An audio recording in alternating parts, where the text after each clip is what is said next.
അങ്ങനെ നമ്മുടെ ഡൈനോസറിനെ കണി കണ്ട് നമുക്ക് ഇന്നത്തെ വീഡിയോയിലേക്ക് പോകാം. അപ്പോൾ ഗൈസ്, ഈ വീഡിയോ കുറേ ദിവസമായി ഞാൻ ഷൂട്ട് ചെയ്തിട്ട്, ദിവസമല്ല കുറച്ച് നാളുകളായി ഞാൻ ഷൂട്ട് ചെയ്തിട്ട്, പക്ഷെ ഇപ്പോഴാണ് ഒന്ന് സമയം കിട്ടണേ ഇതൊന്ന് എഡിറ്റ് ചെയ്ത് ഇടാൻ വേണ്ടിയിട്ട്.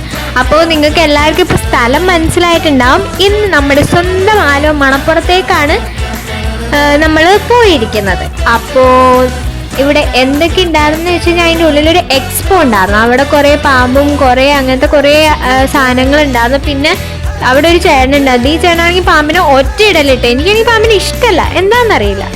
പിന്നെ അവിടെ ഭയങ്കര എനിക്ക് അത്ഭുതകരമായ എന്നല്ല, എന്നാലും എനിക്ക് ഇൻട്രസ്റ്റിംഗ് ആയിട്ട് തോന്നിയ സാധനം ഞാൻ ഇപ്പം തന്നെ കാണിച്ചു തരാം കേട്ടോ ഗൈസ്. ഇതല്ല ഞാൻ പറഞ്ഞ സാധനം. ഇതാണ് ഞാൻ പറഞ്ഞ സാധനം. ഒരു പട്ടിക്കുട്ടിയുടെ റോബോട്ടും പിന്നെ ഒരു മനുഷ്യന്റെ റോബോട്ടും. ആ ചേട്ടൻ ഞാൻ വീഡിയോ എടുക്കുന്നത് കണ്ടപ്പോൾ പട്ടിക്കുട്ടീനെ എൻ്റെ അടുത്തേക്ക് ചാടിയൊക്കെ വിട്ടു. എനിക്കിത് ഭയങ്കര, ഞാൻ കണ്ടിട്ടുണ്ട് വീഡിയോസിൽ, പക്ഷെ നേരിട്ട് ഞാൻ ഇവിടെയാണ് കാണുന്നതെന്നാണ് എൻ്റെ ഒരു നിഗമനം. പിന്നെ ഈ ചേച്ചീനെയും കണ്ടു, നമ്മുടെ മത്സ്യകന്യക. ഈ ചേച്ചീനെ സമ്മതിക്കണം, കാരണം ഓക്സിജൻ വെക്കാതെ അല്ലേ അവർ അതിൻ്റെ ഉള്ളിൽ അത്രയും നേരം നിൽക്കണം. മേളിപ്പോയി ഓക്സിജൻ എടുക്കുന്നുണ്ട് എന്നാൽ പോലും. പിന്നെ ഈ റൈഡിൽ ഞാൻ കയറിയില്ല ഗൈസ്, കാരണം എനിക്ക് ഇവിടുത്തെ റൈഡ് സേഫ്റ്റി ആയിട്ട് വന്നില്ല. അപ്പൊ